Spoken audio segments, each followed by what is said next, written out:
The Suicide of Rachel Foster is a walking simulator set in an abandoned hotel. It's like a mysterious thriller where you have to uncover the truth about this girl's suicide. You used to live in this hotel because your parents were the owners, but since the death of Rachel you never went back until now. The reason of your visit to this hotel is because you want to sell it and you are waiting for your lawyer to arrive. Sadly, your lawyer is delayed because of the weather, so you decide to look around in this sturdy hotel where you grew up as a child. Eventually you will find some sort of walkie-talkie that you will use to talk to this guy called Irving, who is there to make sure you have a safe stay in a Timberline hotel while you are stuck there because of the snowstorm outside.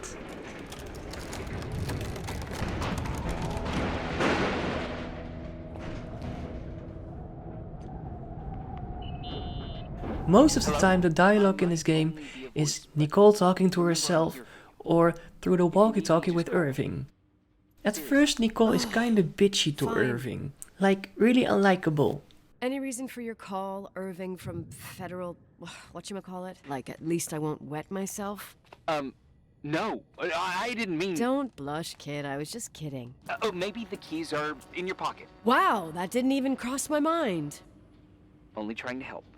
Yeah, that was kinda bitchy. But after a few hours of settling in, she changes this attitude around more and more.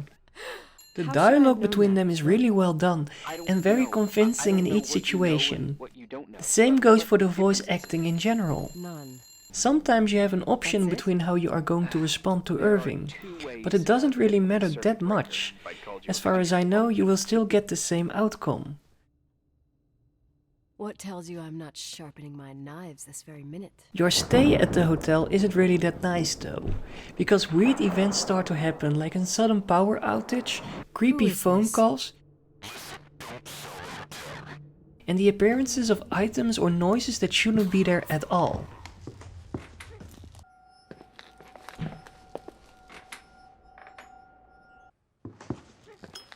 I can't say The Suicide of Rachel Foster is a horror game, but it definitely has horror elements sometimes, like really creepy sound effects and an eerie atmosphere. You're all alone in this giant abandoned building, and exploring some places can be really uncomfortable. Especially when it's nighttime. You can start to become a bit paranoid, but luckily you still have Irving you can talk to. At one point you start to hear this strange wind chime noise and you have to find out where this is coming from with this weird microphone you will find eventually. But this whole sequence was so creepy because of the random sound effects your mic can pick up and also because you're totally alone in this hotel. You don't know if these events are paranormal or if you start to go a bit crazy. It's a really uncomfortable feeling.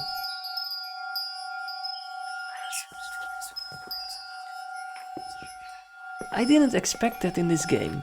I thought it would be like a detective game where you have to solve this mysterious case.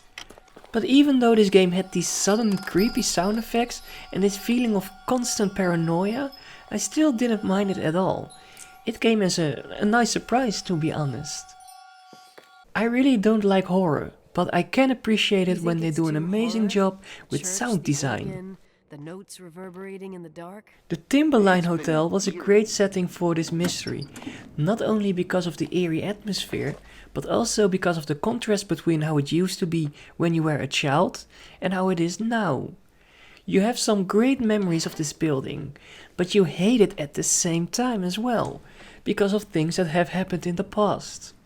I also like how your reason of visiting this place is totally not based on solving this mystery. It just slowly starts to present itself to you, and you just have to deal with it. But anyways, the gameplay is a combination between finding your way through this giant hotel, picking up items that can assist you with this mystery, reporting stuff you find to Irving, but also simple things like finding food or turning on the furnace. There aren't really any puzzles to solve, sadly. It's more like read this, go over there, report this, etc. You kinda go where the events lead you to. But I wish there was more like investigating and puzzle solving gameplay here and there. Nevertheless, I really enjoyed this game because of the intriguing story, the creepy atmospheric setting, and the amazing sound design. Like all the weird noises you can hear in the hotel, but also the voice acting. At the end, you will probably know Hello, almost the Irving. whole layout of this hotel by heart. Kinda like how Nicole did in her childhood, and I like this aspect. So the Suicide of Rachel Foster is not really a game with the most exciting gameplay, and probably doesn't have that much replay value, and I'm also not a big fan of the ending, but what it does have is a compelling narrative, an eerie setting, and some very unexpected, unnerving events that made this walking simulator a very interesting experience. Hey! For fuck's sake, Irving! Oh, what did I do? You gave me a heart attack.